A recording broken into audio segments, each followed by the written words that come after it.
Hey there, Skirmish Miniature Gamers, welcome back to Skirmish Miniature Gaming and some more Kings of War. We're back, and this time we're not doing half a force, we're doing like the full force. So in the watch and learn video we only did smaller number of points, but in this one we're going to be taking full points for Vanguard, the usual level that you would take. So I'm going to be taking my Ratkin again, Alan's going to be taking his Northern Allaince, and we're going to be playing on a nice snowy themed map for the Northern Allaince, so I'm buzzing for this. I'm loving this game so far. Please do subscribe to the channel if you're new, if you're a Kings of War Vanguard fan, or maybe you're a Warcry fan and you're interested in some more Kings of War. Definitely I would suggest it. But yeah, really excited to see where Kings of War goes, and I'm sure we'll get the factions in. I've got my Chaos Abyssal Dwarves to paint up and get ready for the next bat rep after this one. But I want to try out Ratkin in full and see how they do, and the same for Alan with his Northern Allaince. So I hope you enjoyed this one, guys. Leave us a like and throw some comments down below. Let us know how you're getting on with Kings of War Vanguard, and what you'd like to see on the channel in regards to that. But otherwise, we'll see you there and enjoy. Okay then, so here we go, the Ratkin warband for me today for Vanguard, and it's going to be bang on 200 points for me. Had to make a few changes last minute for the Spellcaster options, as I didn't realise I could take one for free by just replacing it with one of my normal spells. So taking you into the warband, we've brought Spellcasters and Leaders today, which will make things very interesting. Also, I think with the addition of a leader, you can re-roll a dice per round or something like that on your power dice, which is quite interesting.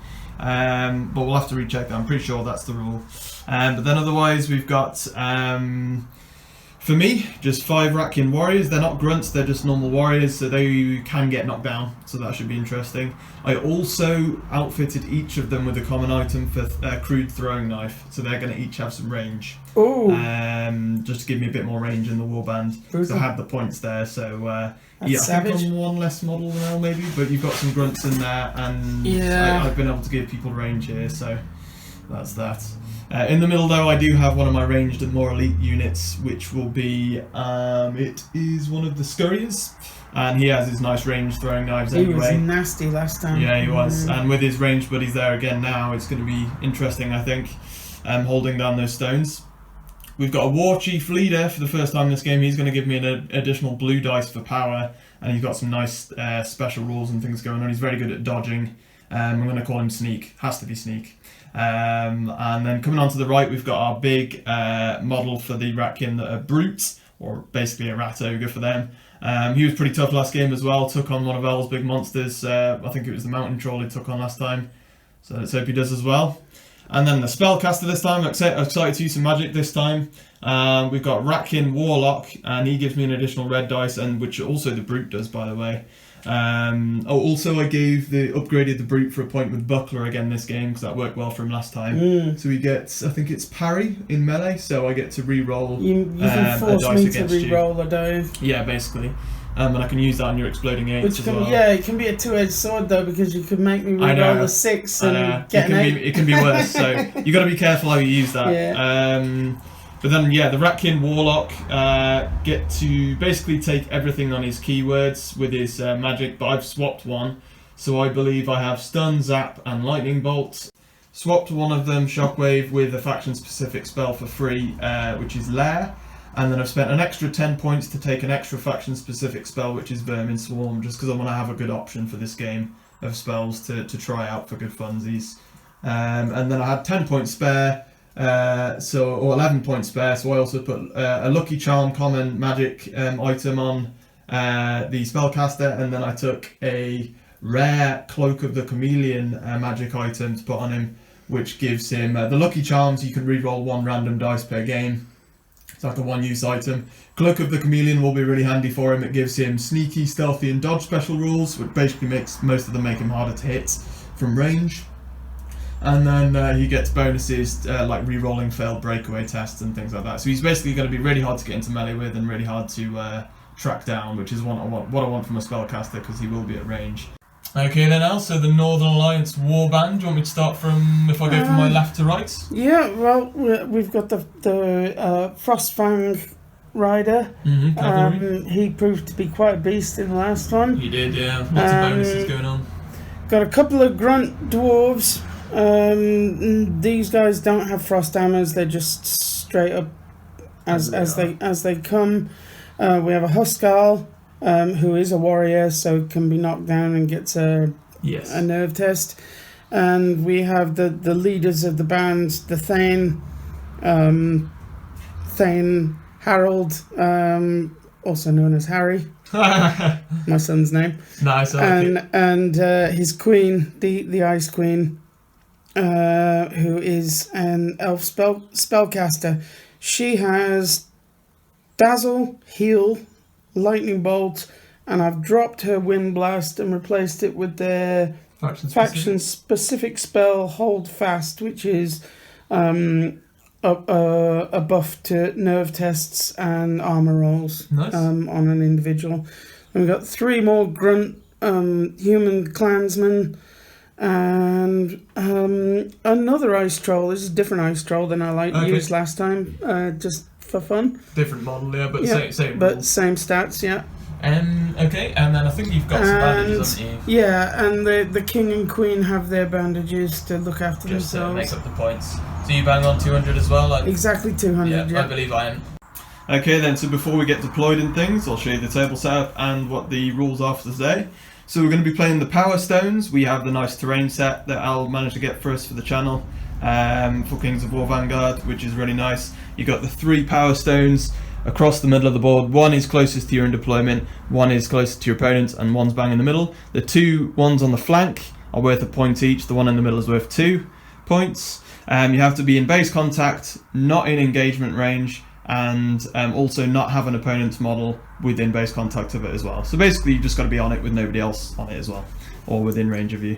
And at the end of each round you'll then get a point if you control it, etc. One thing to also point out, the actual Power Stones themselves are impassable. So you can't shoot through them and you can't move over them at all. Other than that though, if your commander, your leader, is within 3 inches of the central stone at the beginning of any of the rounds, you can roll an extra red dice and absorb the power from the stone to get an extra red dice for your power, which is interesting. Also, if your spellcaster is within 3 of any of the stones, you can add plus 3 inches to your range on your spells. So basically your spellcaster and your leader can tap into the power, but the leader one is only the central stone, so you've got to remember that. Okay, so rolling off then, Al got a 5 for Northern Allaince. I do get an 8 though for the Ratkin, so it'll be, Ratkin will stick with this side obviously. We'll just drop our model in first. Okay then, deployment is complete, started with me. However, I have got a model to scout with, which will be my Scurrier, which essentially means you can set up 12 inches away from L's deployment after everybody's deployed. However, I did check a FAQ on this, and it does mean that because I'm still deploying my model last, L will get +1 to his roll-off, because scout models still count towards that. I had to read that FAQ. So otherwise though, we have deployed Ratkin. We've got my Spellcaster, Ratkin Warlock. We've got 3 warriors there. We've got my War Chief in the middle and the Brute beside him, and 2 more Ratkin warriors on the side. Over on Al's side, cavalry model. Yeah, we got the Frostfang Rider, a couple of Dwarf Clansmen. We got the Huskal, Troll, Thane, and Ice Queen. And 3 Clansmen on the side, yep. Nice. And so deployment's complete. I will now drop in my Scurrier 12 inches away from Al's deployment. And there he goes, Scurrier, being really awkward, dropping just in behind the stone. So roll off then, and +1 to Al because he deployed first, a 1 for me, and an 8 for Al technically. So Al will get first choice of activation. Otherwise though, we'll get into rolling some power. And the +2 red power dice for my Brute and Ratkin Warlock, and a blue power dice for my War Chief. So I've got 5 reds, 1 blue, and I can also re-roll one of these because my commander is still on the battlefield. And we'll re-roll that blank. No, nothing for a re-roll in the blank, but we do still get 3, 4, 5, 6. Not bad, not bad. I have the basic 3 reds, and I get a blue dice each for the Ice Queen and the Thane, so I'll be re-rolling that one. So add it on, yeah. So let's see We've what only we got get. 1 blue dice. 3, and you can re-roll the red anyway for your commander if you like. Or are you going to wait for the blue? See what the blue does first. Yeah. You got 1 for the first blue. You need a second blue. Oh yeah. Okay, well there you go. That's a 3, isn't it? So, that. okay, yeah. So 3, 4, 5, 6. Yeah, 6 from the previous blue as well. So both on the same. So 6 power apiece. Okay, so the cavalry model, yeah, is moving forwards and getting in base contact with the stone. So that is the rider done. My scurrier, I think, will now activate. He's got 6 movement. He's going to put himself in the corner there on the flank and also be in your rear arc. Ooh. So it's piercing 1 on the throwing knives now rather than nothing. 9-inch range, so more than in range. And it's going to be usually 2d8s, 3d8 for no cover, clear line of sight, and then it's going to be a 4th d8 because I went down to 5 power remaining and spent a power to add a dice. Here we go, re-rolling 1s because I have marksman. I need 4 ups, re-rolling those 1s. Oh, brutal. I got an 8, so exploding. Another 4, nice. Okay, so 5 saves for L. He's on a 4 up instead of a 3 up now due to piercing. Oh, look at boss! You only need one extra save now. Oh wow, lucky there.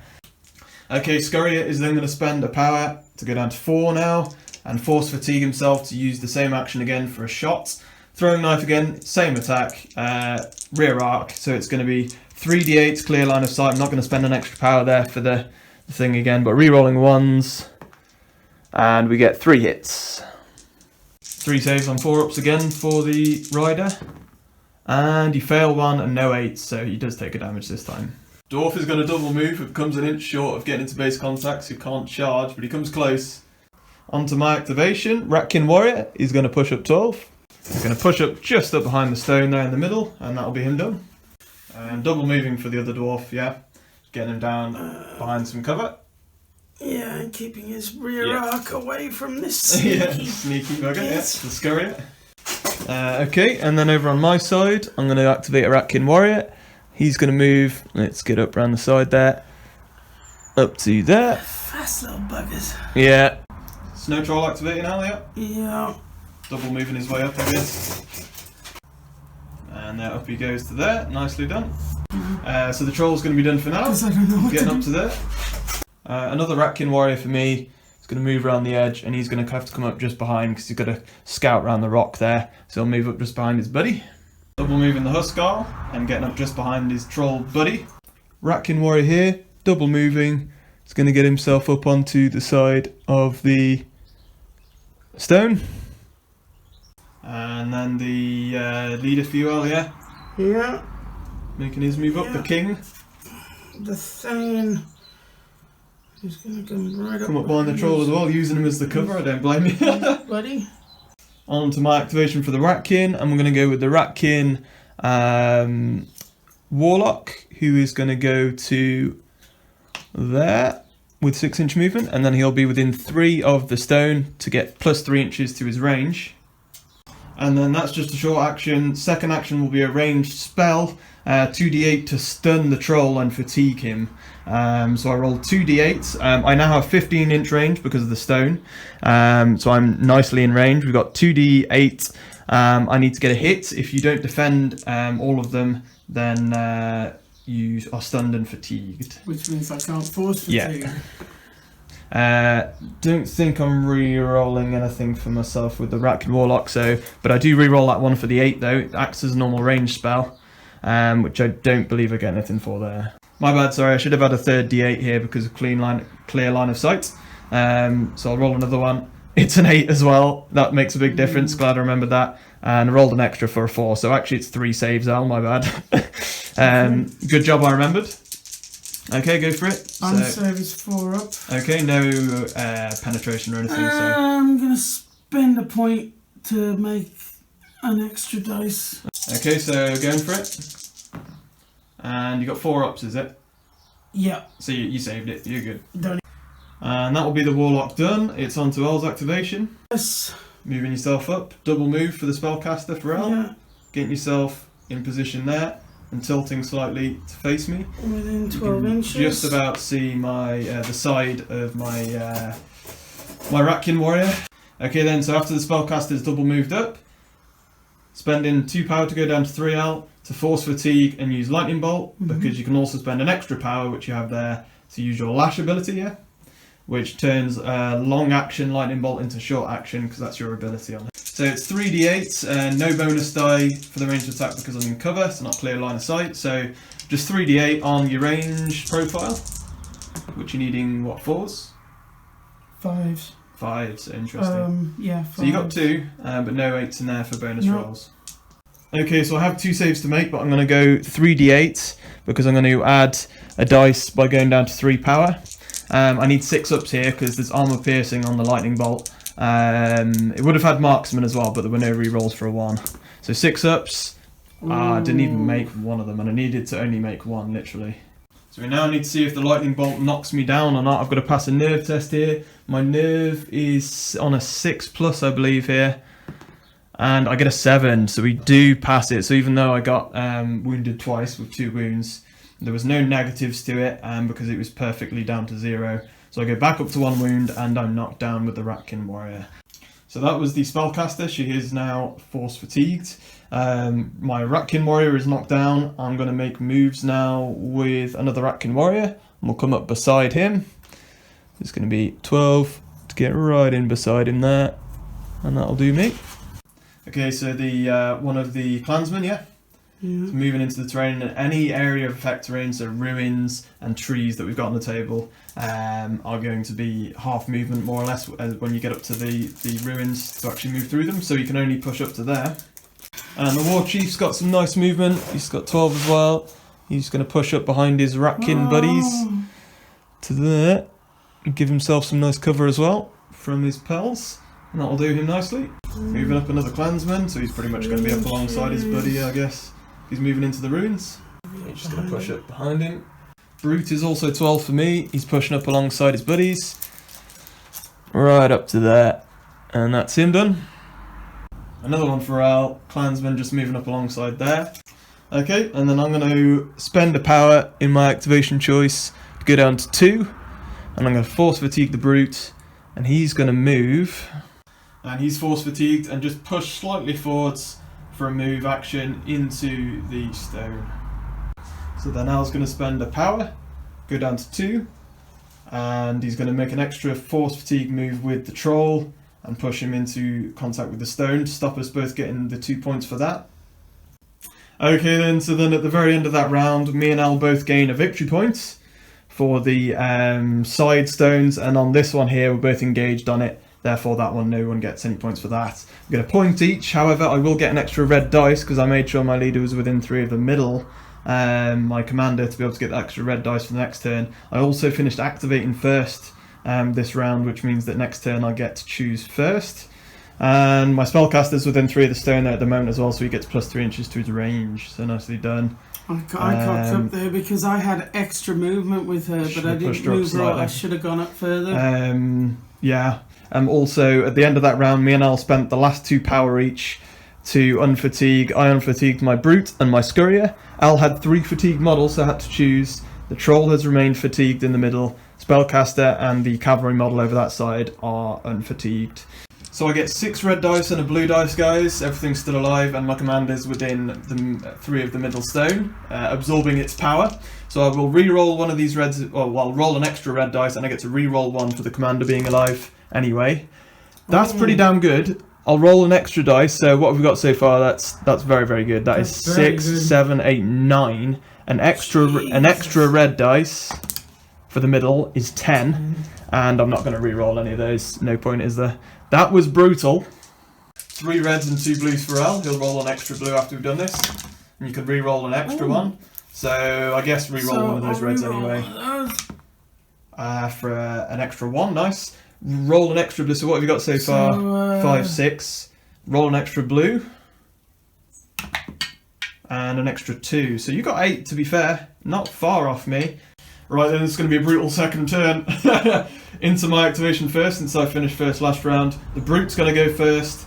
And also, in my first activation at the start of my turn, I'm going to activate Blood Frenzy for 2 power and go straight down to 8.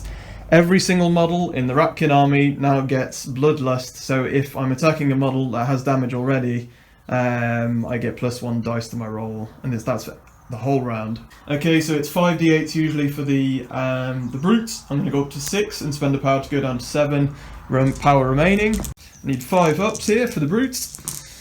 And I get an 8 there, so I'll roll an extra dice, so I'll re-roll that 1. And I get a 7 for that, so that's nice. So I only get 3 hits. So you're going to spend a power and go up to an extra dice. So you get 4 dice to make the saves. Needing 6s, did you say? Yeah? Yeah. With that crushing strength. Interesting. Need some 8s really. You do get an 8. And you, oh my god, I think you passed already again. Roll the extra one anyway and you get it as well. Okay, so you're going to retaliate then with the troll in melee. Taking a power off, yeah? Going down to 6 and you're going to add a dice. Normally have 4, so I'm going to make it 5. Vicious, so I'm re-rolling 1s. Yep, and you need And 5s has here. crushing strength 2 Nice. when it gets to that. So looking for them 5s and 8s. Re-rolling that one that one. for vicious. You get 6. Re-roll that 2 for the, or roll an extra dice, yeah. For the 8. Nothing no. You can re-roll that because that's an extra dice technically. So re-roll the 1. Oh, an 8! Here we go. Here we go. I was getting all the 8s and didn't get hit with that extra one there. So you got those missed. 4 hits. 4 hits. Okay then, so I'll make you re-roll one of the dice, and you got it anyway, so that's fine.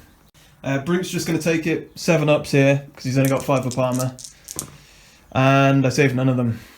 However, the Brute taking 4 damage, he's down to a health left here, which is just brutal. But he's going to respond and get angry, and he's going to hit the brute, the troll back. And I'm going to force fatigue, go down to 6 power. We're spending the power big time here. Down to 6, and it will be another 5 dice, 5d8s on 5s. There's the 8s I need. So I'll re-roll that 1 for. Oh, sorry, I've actually can re-roll 2 there for the 8s, and we get an extra hit in there. So 3 armor saves again here for the troll. You got -2, yeah. So it's going to be on 6s. Oh, there it is, 2 damage. Oh, I needed 1 more there, and it would have knocked you down, but for pound, but not quite. He takes 2 damage. I'll take that because my bloodlust is now activated for my Ratkin. They can smell blood. So is the thing going to charge? Ratkin warrior here is the only one that you can see for an actual charge. Just gonna run straight into him, into base contact there. So he has to be flush now with him. There we go. And then he'll get a bonus dice for the charge. So hitting on 4s, you're spending a power to get an extra dice as well as the charge d8. So overkill on the little rat warrior. Well, could be. What do you need? 4s. 4s. Okay, so you miss 1, no 8s though, so you get 5 hits. 5 saves for the little Ratkin warrior. Just see if he lives here. I'm not going to spend for bonus dice or anything. 6 up saves now because -1 crushing strength, I believe. Indeed. Oh wow! Whoa, about time. I re-rolled 3 extra dice. Sorry, so I'll roll 2. Okay. We need. So I rolled 2 extra. Neither of those got it. I need 1 more 6 up here, and he's alive. Oh no, a 4 doesn't quite get it. Wow, with 3 8s in there, you would have thought I'd have possibly made that, but 2 do go through, and he's technically he's got to take a nerve test. I can re-roll failed nerve test because I'm within 6 of my leader for inspiring. So it's going to be, I took 2 to go down to 0, so no additional minuses. So on a 6 up, re-rolling if I need to. Fails. Re-rolling for the inspiring. Passes. So the second Ratkin warrior gets knocked down. So then the Thane is going to fatigue, and not force fatigue, because you haven't technically done an attack action yet, you did a charge. So you won't get a bonus d8 though for this, because it's not part of a charge. So I'm on the ground here, so there's +1 modifier to your roll. So you need, what do you usually need? 4. So now you need 3 ups, for me being on the ground. Oh, not good. 2 hits, no 8s either. And you count as attacking me from the rear arc, because I'm on the ground, so it's now armor piercing 2 instead of 1. 2 saves to make. I would usually be on 6 ups, but now I'm on 8 ups because of the -2. I failed both. He goes out of action this time. No test to be taken. He's knocked down. Okay, then so onto my War Chief, who will activate. He does have line of sight of the Thane, and will charge, getting into base contact there. Can't quite do it with the model, but he's in base contact. And then what we'll do, we'll get +1 d8 for the charge. He usually has 3. So he's got 4 d8, Then we will spend a power to go down to 5, and we will add an extra d8 as well. So just 5d8 on 4 ups here for the War Chief. I'll re-roll that 2 for the 8, and I do get another hit, so that is 4 hits at Crushing Strength 1. Spending a power, don't like the thing getting hit, so you're down to 4 power, and you're adding an extra d8, because you're on 6 ups here to save, did we say, or 5 ups? Usually 5 up? I'm usually 4 up. Sorry, so now you're a 5 up, yeah, because of Crushing Strength. So needing 5s here for the Thane. And what you got there? Lots of 7s. Okay, so you fail 1. And then I'm going to fatigue the War Chief to attack because I charged, it wasn't an attack action, without spending a power. And that means that I have Bloodlust now as well, this attack action, which replaces the charge extra d8 because you've already got a damage now, and my whole Warband has Bloodlust this round. So that's 4d8, and then do we spend a power again here? Yeah, we're going full on. 4 down to 4. I'm going to add an extra d8 again there, wherever it is. There it is. And I'll add an extra d8 for 5 d8. And going again, 4s. Oh, pretty good though. 4 hits this time. 5 ups again. And you fail 1 again. Nice. So the rider is going to swivel round and charge. Okay, so you've got 4d8 for the charge here, Al, and +1 modifier to your attack rolls. So +1 to your rolls for being cavalry as well, because you're bigger height than the Scurrier. Well, his melee is 4, so that makes it 3? 3, yeah. 3 ups. Jeez. And he misses 1, hits with 3. Okay, I need some 8s here, got 3 saves, and -3 Crushing Strength means I'm going to be on, yeah, 8s needed here. Scurrier is going to be on a 7 up here on the nerve test and no rerolls because I've got nobody within 6 with Inspiring. It was -1 because I took 3 wounds and I only had 2 wounds in the first place. So 7 up, no, it doesn't get it. So it doesn't matter about knockdown here. Scurrier just goes straight out of action. So you're going to force fatigue out. Fatigue actually you can do because you haven't, you only charged. Moving across there with the cavalry in base contact with the stone, and you get a bit of cover in case I shoot at you with the rats. Spellcaster is going to make a move, come round to there, get into contact with the stone, but then has 15-inch range and is within range of the Spellcaster on the other side. Okay, so then using Zap for a short action, 3d8, nothing else though, into the Spellcaster. Clear line of sight, I think. We'll check it. Same as a ranged attack, so I've got clear line of sight, so I get 4d8 instead of 3.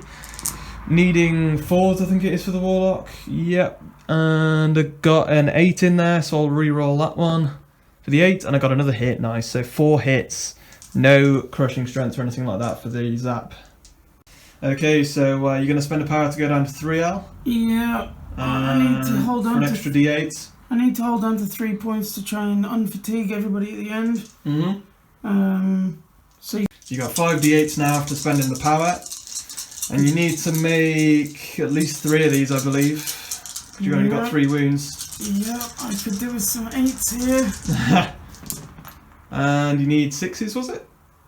You did get an 8 as well, so re-roll that 3. Jesus, what is with your armor rolls? Okay, so you failed 1, but that was the extra one anyway. So you've passed 4, and that's all you need.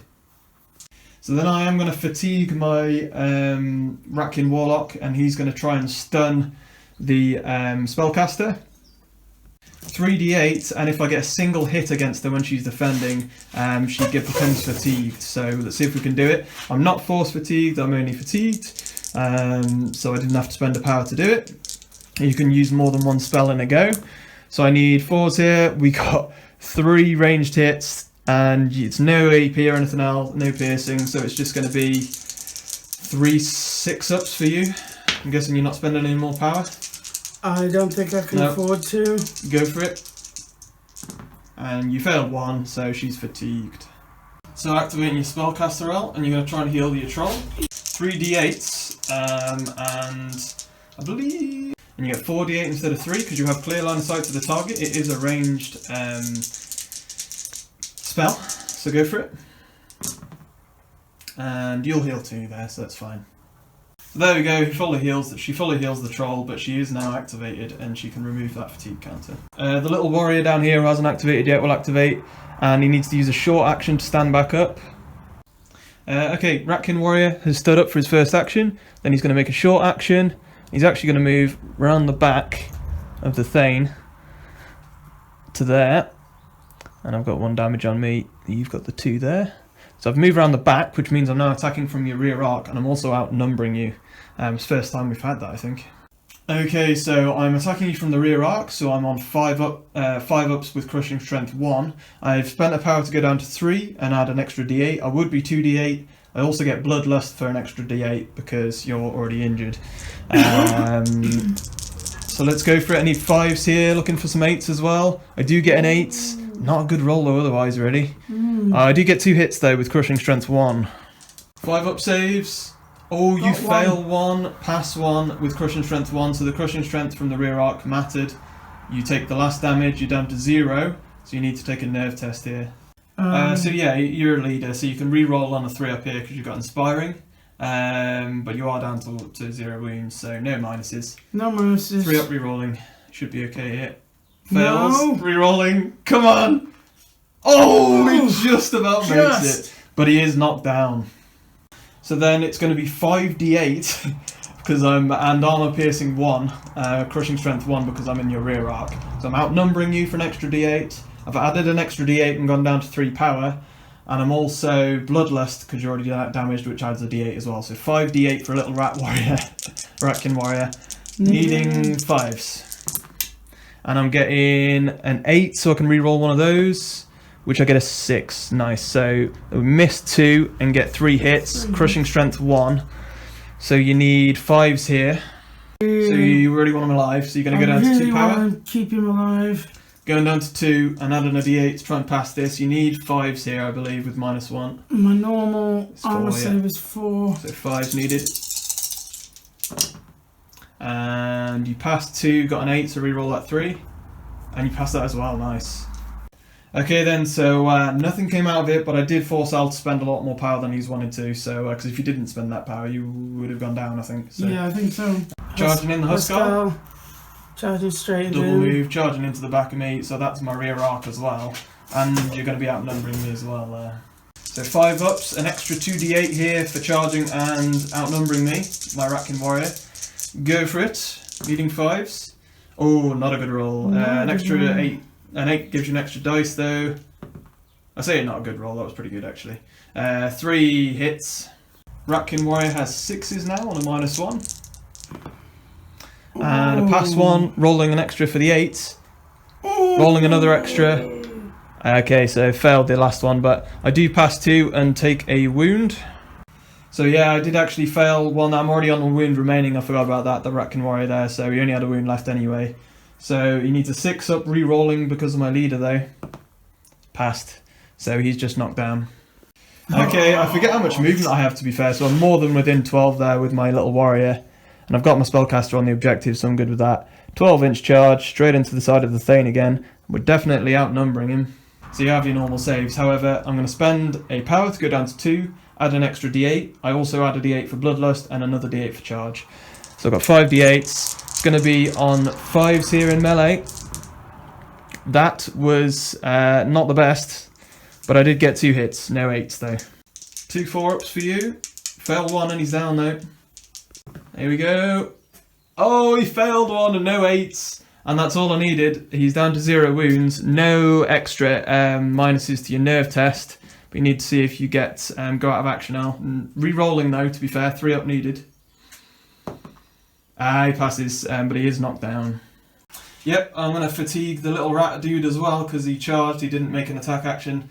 So he's going to fatigue without spending a power, and then I'm going to go with, again, bloodlust here, so it's going to be 3d8, no rear arc though, so it's just going to be attacking again into the Thane. Needing 5s, 2 hits, need 4s here, 1 fail will do it.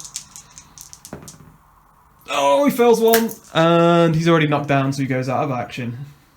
I forgot, guys, there would have been an extra d8 there anyway from the outnumbering, so definitely I think would have gone down there. Getting through the ruins, half movement here for the one of the clansmen for out. 5 gets him outside the ruins for next turn though. So you're going to leave him slightly in for some cover, yeah? Keep a bit of cover. Probably makes sense. Okay then, so I'm going to then activate Ratkin Warrior. He's going to move 6, get up into contact with the stone, but also shoot at your dude in front of me. And then I'm going to throw my upgrade crude throwing knife for 6-inch range. We're both in contact with the same piece of cover, so it's clear line of sight, so I get an extra d8 for this. Bloodlust is only in melee, so no extra d8 for that. So it's just going to be throwing a knife into the cavalry model. I need 5 ups. I don't get any, jeez. And just shuffling up another clansman there, coming up in behind. Is he going to get outside the ruins? I'm guessing he wants to, yeah. So less movement for him next round. That's him done. On to my last Ratkin Warrior, who will... He will just move up alongside his Ratkin buddy and get clear line of sight there and shoot into the cavalry. 2d8s once again on 5s. Ooh, an extra with an 8 as well, which misses. So just 2 saves for the cavalry model. No AP on that, no crushing strength. So whatever his normal save is, 3 up I think. Yep. He's a very good model. And you pass both. So the last clansman for El's going to shuffle up and he'll get right to the edge there as well. And he's done. So you're going to spend a power, go down to 1, force fatigue the troll, and he's going to attack the brute, see if you can finish him off. Okay, so straight 4 attacks then into the brute, yeah? Needing 5s. Go for it. Rerolling 1s. And rerolling that 1. Ooh, not a good roll. Oh, sugar. Come up and see it for the troll. Okay, I'm going to spend a power to go down to 1 and add an extra d8 here to my defense, and I'm needing 7 ups here with crushing strength. So I only need to pass one of these here on a 7 up, added an extra d8, come on. Oh, a 7, thank God. Okay then, so no retaliation for the brute. He's got an activated and a fatigue token. So he's got 8 movement. 4-inch movement if he double moves. Advancing, yeah, and advancing into combat, but it won't count as a charge because you didn't have a line of sight. No. So that will do him. And the same with the other guy. He's going to come around into the side of that one, and he's going to stay put there. But like I say, no charges, so no bonus attacks there. I'm going to spend a power here to unfatigue my brute at the very end of turn 2, and then Al's got a power to do the same. Unfatiguing the cavalry model, yeah, for next go. And at the end of that turn, I'm the only one holding an objective, and therefore will gain a point for that. So it's 2 to 1 for the Ratkin at the moment, but they're looking heavily fatigued and quite badly hurt. And I'll heal the troll this round as well. But I did finish activating first against in turn 2, so turn 3 I'll get first activation here. 6 reds, 1 blue for the Ratkin, and I'm re-rolling one if I need to with the commander still being alive. Re-roll one of them blanks. And then I'll also re-roll one of those because I had an extra red anyway. Nice. Oh. So that is 2, 3, 4, 5, 6, 7 power for me this round. 3 red, 1 blue for Ral, and he can't re-roll because his commander's down. Go for it. That was a good roll, though. That was a very good roll. 6 power for you. So I will get first activation in turn 3. Brute's going to go before he goes down, and it's going to be regenerating a wound on a 6 up. He does. Rolled an 8, so I do get to roll an extra dice here for an extra 6 up. No, so just 1 regenerate. He's up to 3 wounds lost instead of 2. I'm going to spend 2 power straight away here to go down to 5, and up my brute 2 dice here to go to that is 7d8 now, I believe. Yep. And this is going to be on melee of 5 up. And that's not a bad roll at all. No 8s though, which is disappointing for 7 dice, but it'll do. That is still 5 hits at crushing strength 2. So you're spending 2 power and going down to 4 to add 2 dice. Really don't want to get him knocked on his So you've got 5 wounds to save here on 6 ups. 5 to make. Needed some 8s. You got 1 8, I believe. So I'll re-roll that. Reroll a 1.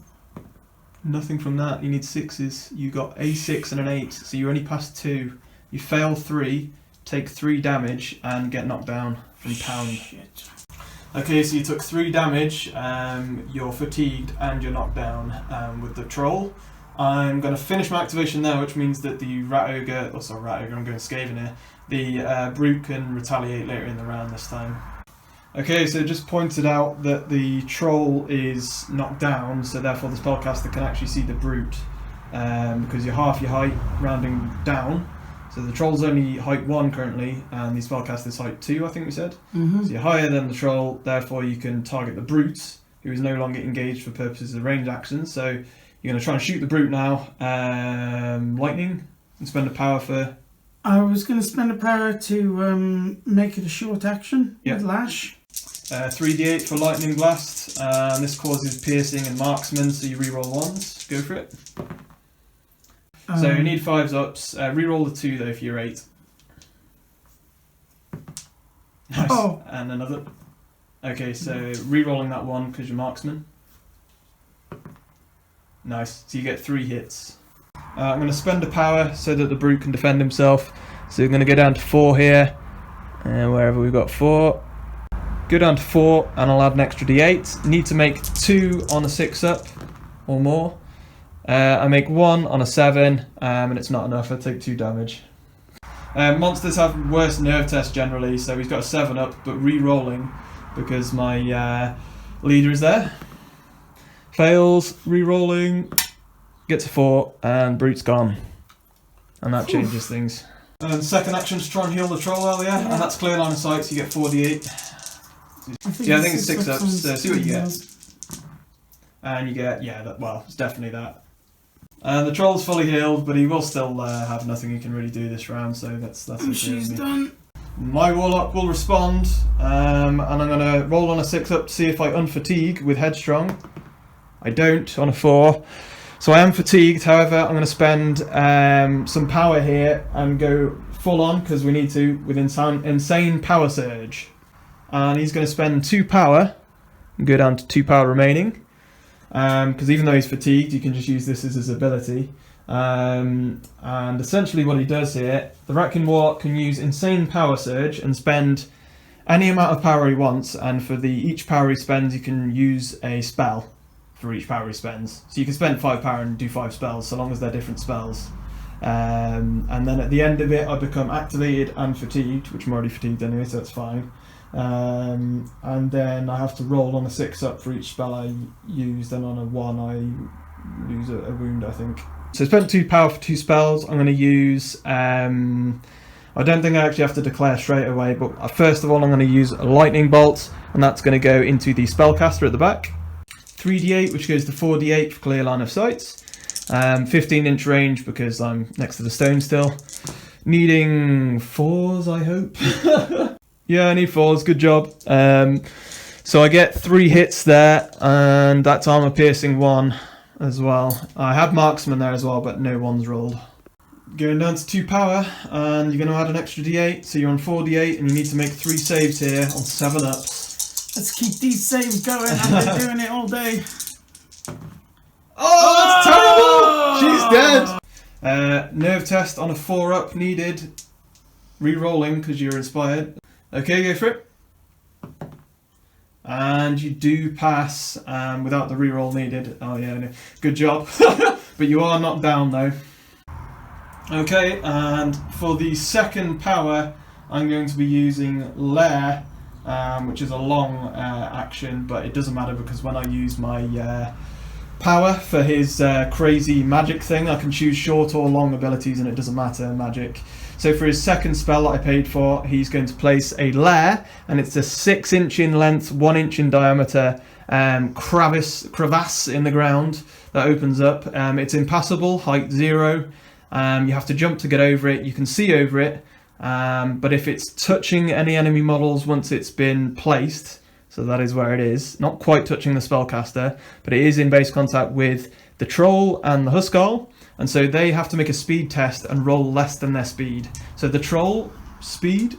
Troll speed is 6. So you need a 5 or less. So yeah, he fails it, and I get 3d8 against him if he fails attacks on I believe it's 5 ups. 3d8 on 5 ups with crushing strength 1. I get only 1 hit to be honest, but you do still need to make a save. So crushing strength 1. So 5 up to save it, I think, for him. Yeah. Yep. It's normally 4. Go for it.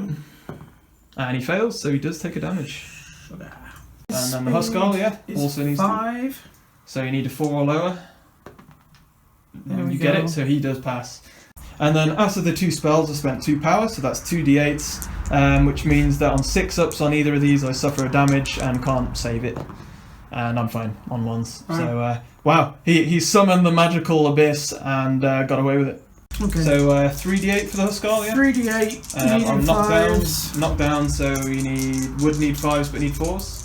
You need 4s then. If you modify it. Good job Got as well. 2. So you got 2 hits. Crushing strength 1 becomes 2 because I'm knocked down. So that means I have an armor save of a not good, probably 7 up. See if we can do it. I get an 8, rerolling that 3. Whoa. Oh, not quite. And he's already knocked down, so he will go out of action. And then the Huskal will also consolidate 3 inches into the Ratkin warrior. So I'm going to go over this side, and we'll see what we can do with one of these warriors. We'll activate this one that's in touch with the stone, and he will attack the dwarf right next to him. Okay then, so just 2d8 attacks then from my Ratkin warrior into the dwarf. So this is going to be on 5s. Oh dear, missing both. And it will be just onto Oll's activation. Charging in with the cavalry, and we'll just say that you're in there because it's a bit difficult. So you get in there, and you get into base contact with both. So you're on 5d8 plus 2d8 because you outnumber me and because you charged. My melee is 4 up. It is indeed a 4 up, yeah. Okay. Oh my whoa, god. Okay, and you've got some 8s there. Roll an extra 2 dice. So you're actually hitting on 3s as well because cavalry and you charged and you're taller than me. So you're definitely hitting anyway. Good rolls. And you've got 7. 7 saves to make for the Ratkin warrior. And that was I suppose they're knocked anyway. So it's going to be... So I get an extra roll for the 8, but I need 8s here anyway. So unless I kept rolling 8s, that was never going to happen. So nerve test, I'm going to need an 8. Not re-rolling because I'm not in range. Only thing that'll save me here is an 8. Nope. And that's the Rat warrior down. So I suppose my leader will activate, see what we can do for the rest of this round. He's just going to make moves and get into the side there, but also be within base contact of the stone. However, he was fatigued, so it's just a move action for him, and that's him done. So regenerate on a 6 Try and regenerate. for the troll. Get it? He does, and I think you can roll an extra dice there. I don't think you need to, though, do you? No, he's Yeah, only he's got got 1. anyway. So you regenerate, and then I suppose you just activate And then unfatigue. Stand up. Yeah, stand up and unfatigue. That's him done, basically. On to my Ratkin warrior here. He might as well attack the Huskal for his 1 action. 3d8 instead of 2d8 for outnumbering against the Huskal. It's going to be on 5s. Oh man, not doing too well. 1 6 up though, which means 1 save, no crushing strength, so just... This is against the Huskal. yeah, 4 up I think, 5 up. Save. 4 up. 4 up. And he makes it. So one of your dwarves, who's already in combat with my Ratkin warrior. Yeah. So you get 3d8 instead of 2d8 attacks And for the melee outnumbering is me. 5 up. Yeah. Go for it. And you get 1 hit. Saving it on a 5 up. No. 1 wound remaining for him, and then you're activated for the dwarf. So 2d8 to retaliate back into the dwarf. It's going to be 5s. Oh, 2 hits, that's better. Spending a power to go down to 1 to give yourself another d8, but you need to pass 2 of these still on 5 ups. And you fail 2, you're dead. Sugar. And he is straight out of action because he's a grunt. Yep. I'm going to do Force Fatigue before Al's next activation. My leader for a power since I'm out of activations. And my leader will activate to try and deal with this Huskal. So it's going to be 4d8s for outnumbering and crushing strength 1. Needing 5s, I believe. Or is it 4s? 4s actually in melee, so not bad. No 8s again for me, but 3 hits still. Crushing strength 1. Yep, 5 ups now for the Huskal with crushing strength 1. He fails 2. Damn. So he's only got 2 wounds. He goes down to 0. And you need to pass a nerve test. And you're just about in range with your Spellcaster for inspiring, so you can just about re-roll that. What do you need on your nerve test? 4. 4, re-rolling. You pass anyway, but you are knocked down. So you're going to move around the dwarf, and is he going to get in contact, or is he just going to stay put there? He is going to get into base. To base. So move, and then you're going to attack with your second action into the Ratkin Warrior. 3d8 instead of 2 for outnumbering me. Go for it. Needing 5. Okay. And reroll that one for an 8. And another one. Okay, so you get 4 hits. Okay, so 4 saves to be made for the Ratkin Warrior. He's already got 1 health only remaining. This could be quite big. So this is going to be 5 ups. And I need to make both of those, so I need another 8 here. No, so he does go down. Well, actually, I need to take a nerve test, to be fair. So, not in range to re-roll it, but it's going to be on a 6 up. I get a 6, he's knocked down. So, just activating the clansmen here, ready for L, and just pushing them forwards. Advancing there with a 1. And you're in cover with them. That's going to cost, what, 2 inches? Yeah, so just slightly behind the other one, really. So, cool. And then another 10 for the other dude, and he's going to move around and get in front as well. Change his arc. So they're all about an inch away from getting in engagement range with the Warlock. Okay, so a few things to be doing here. End of turn 3, going into turn 4, it would be plus... Well, we'll spend the power first. So Al's going to spend his last power to stand up, force fatigue the Spellcaster and stand her up. Yep. And then I'm going to spend a power to unfatigue my leader. And then that's all of our power spent. At the end of the round as well, I need to see, points. My Warlock still holds that stone. Middle stone is still contested. And on the right hand side, I'm knocked down with the Ratkin Warrior, therefore Al holds it with the Grunt. So currently it's 1 point again each that round, so it's 3-2 to Ratkin at the moment, but Ratkin are pretty low and we're below half strength now with numbers, so we need to take a morale test. On a 3 up, the lair opening gets removed, and it does on a 6. Okay then, so going what would be into the 4th round, I will get first activation, and I will now get 3 red dice base. So I'm still on 5 reds and a blue here, because my leader's within 3 of the middle for that extra red die. Leader's still alive for the blue dice, and Ratkin Warlock for the red. I lost a red because the brute's gone down. Rerolling 1 of those blanks because of the leader being alive. Ooh. Wow, nice. So that is 9 power. That's good for this point in the round. Only 3 in a blue for L, but you rolled well last time. Don't get to reroll, so only 3 power. That is why we carry this game on. My Ratkin Warlock is going to be the first to activate here. However, on a 6 up, I also need to take, should I say, nerve tests because I'm broken. Because I'm below half my my models, and therefore I need to take nerve tests for everything before they activate. Also, what I'll do first though, on a 6 up I unfatigue because I'm headstrong. I do on an 8, so that worked for the first time. Headstrong little Warlock.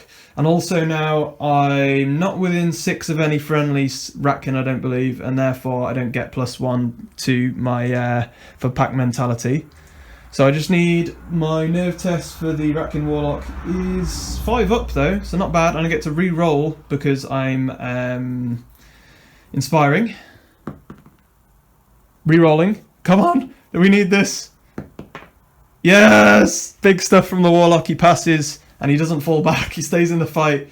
And now he's going to go mad with Magical Lust. I'm going to spend 4 power and use 4 different spells for the Warlock. That means he will need to roll 4 dice on 6 up to see if he dies after. But go down to 5 power remaining. First power we'll use will be Lightning Bolts, straight into, let's say, this dude here. And it's going to be 3d8, 4d8 for clear line of sight. And it's going to be on my range, which is 5s, I believe. It is indeed. 4s. And that is going to be 3 hits with -1 AP. 6 ups for the Clansman. And you get to reroll that 3. No, it doesn't make it. And they've only got 1 wound, I'm guessing, the Clansman. Yeah. Grunts. So he's down. He's down, that's what I kind of hoped. And I'm going to zap for my second spell, the next one in front of me. Zap is the same as Lightning Bolt, but you don't get the piercing and the re-rolling for marksman. So 4d8 again, but it's going to be on 4s. An 8 there. Nice. That is 5 hits, but this time you get your normal save for the Clansman. 4s, I think. Oh, 2 8s. Oh my god, you got 2 8s. Are you going to pass this? Oh my god, Al. So you get a pass there, and then that was an extra one anyway, so you made all 5. Placing another lair for my second power, and it's touching the 2 dudes there. They need to pass a speed test, so they need a 4 or lower. Let's do this one here in the middle, on the far right. Doesn't get it, he fails, so I get a 3d8 attack against him. And I need 6s, and that is 3 hits, an 8 in there as well. Another 8. Oh man. Okay, so that is 4 hits. So 5 ups here. Normally a 5 up, so it becomes a 6 up, yeah? Oh, okay, 6 ups. Got me. Yeah, it's not going to be enough, is it? Okay, and the ladder's taken down. Off he goes. And speed test for the second one. Passes. Ooh, big deal, big deal. But it does stay there. And blocks you a little bit, hopefully, as well. So what we're going to do, we're going to do a 4th spell. And I think the only one I've got left here is possibly stun. So we'll have a look. So I think we're going to have to go for stun here. And that will go into the last one. So the lair doesn't block range sights, but it blocks movement. So it's because it's 0 height. So I'm going to have 3d8 instead of 2d8 for the stun. I need 1 hit to go through to fatigue you. So here we go, needing 4s to hit, as always. We get 2 hits. You need to pass at least one of, well, you need to pass all of these out to not get fatigued. Okay, so spending a power to go down to 2, you only had 3 this round, to get an extra d8, and you need to pass 2 dice. So what's your save? 5 up? Human Clansman, 5 up. Okay, need to make 2 of these. Oh, like a boss. I expected nothing less, Al. Well played. So yeah, stun does nothing there, and now we're going to see if my Warlock blows up in his efforts. So we need 6 ups for him to be wounded each time. And he's a dead man. Okay, so I'm pretty sure I can do this here, there's no reason why not. I kept my lucky charm for just the situation. So use once per game, use item to re-roll any 1 die for a roll made by this model. It's a roll made by this model. If I can re-roll one of these 7s and turn it into below a 6, he lives. That's a 6. Oh, he came so close. But the Warlock blows up after using so much magical energy. And that is where I'll call it there, Al. It was all up down to what he could do, really. If I was able to kill those 3, yeah, I could have done it. And to be honest, I wish he'd kind of done it, because he had a lot of effort put into that. And one of the reasons I put an extra power dice into his save was because that would have pushed me into broken tests. Ah, okay, yeah. So definitely worth keeping him in then. Yeah. But yeah, really cool game. I love that Warlock, actually. I'm definitely using that Warlock again. Oh, he was your man of the match. He was awesome, man. He just explodes with magical sure. energy. Very Skaven, though, I must say, Mantic. Come on. But yeah, literally, it's the same thing for the Warlocks, for the Warblocks engines here, is for the Skaven in Warhammer. I seem to remember they explode with magical energy, and they basically kill themselves to explode with magic. That lair was really fun. Nice new mechanic. Al, the Northern Allaince, man, the 2 monsters is far too hard to deal with for what I've seen so far. If I was to play Ratkin again, though, I think I'm going to try and get some grunts so that I can literally swarm, because I feel like they would do better if they had even more models in there, I reckon. So instead of having that throwing knife scurrier in there, I would bring in 3 grunts in his place, 3 or 4 grunts. I think that would do me better. I think grunts do have their place. I think the first game we played, we kind of went, oh, well, they go out real easy. But numbers do play a part, don't they? They really do, yeah. But as soon as that cavalry or the troll gets in there, they're just ridiculous. I must say, though, combined... This cavalry piece... He's ridiculous, yeah. He's insane. He is... Although I will say it was really well placed with the Spellcaster, because he was healing that troll, and I must have caused about 6-7 damage on that troll over the game, so Spellcaster did really well. I couldn't quite kill her either. If I'd have killed her, might have carried this on and even seen what could happen there. But with those two monsters at full health in play, it's I not mean, doable. this little guy's going down. Yeah. And he's on full health. Yeah. She's got bandages, so she'd heal up. Yeah, true. Yeah.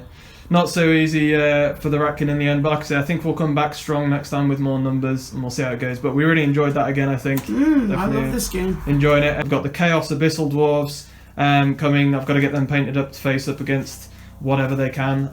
If you do like Kings of War Vanguard, maybe you want to come in and play some, please do think about bringing in your own faction. Why not? I'd be happy to give you a bit of a banter bat rep style, have you come in and see if you can beat me. And hopefully I'll have my Abyssal Dwarves by then as well. I'd love to see more people come and play with different factions, that'd be nice. But also, if you throw a like on the video, guys, that would be muchly appreciated. A lot of hard work goes into bringing these new games to the channel. And if you want to see more Kings of War Vanguard, throw a like on the video, leave us some comments down below and let us know how much you enjoyed that game, and give us some tips on the factions we were using, if you use them yourselves, and maybe let us know what factions you use and if you want to pop over for a game, maybe, if you live in the UK.